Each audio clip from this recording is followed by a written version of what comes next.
The cast modifier allows us to morph our mesh. It is better shown if I subdivide our cube here. I'll just do this a couple of times.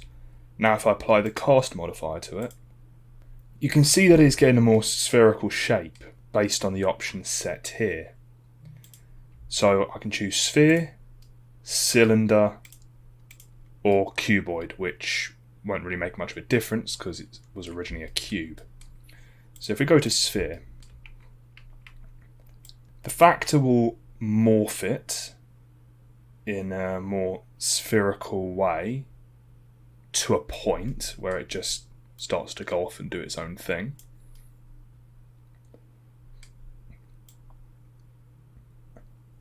The radius basically controls how much of the shape gets this effect.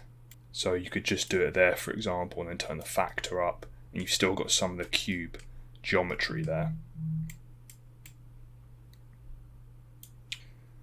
And then size won't do anything whilst this box is checked.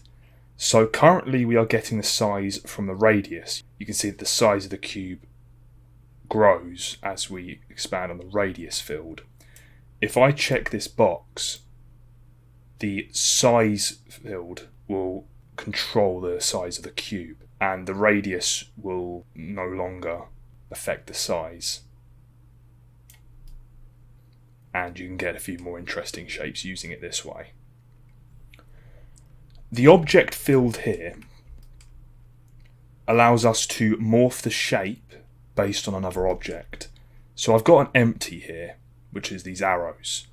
If I select this in my object field, and then if I move the object closer to the mesh, you can see that it will morph the cube as we move the object around it.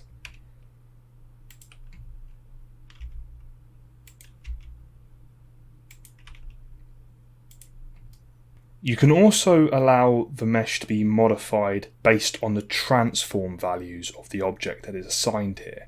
So if we click use transform and then I click on the empty, if I scale up the empty or scale it down, you can see that the cube is taking the transform values from our empty.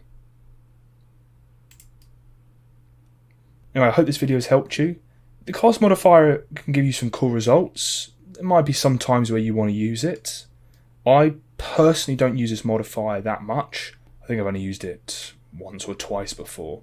But feel free to play around with it and you might get some interesting results. I will see you in the next video.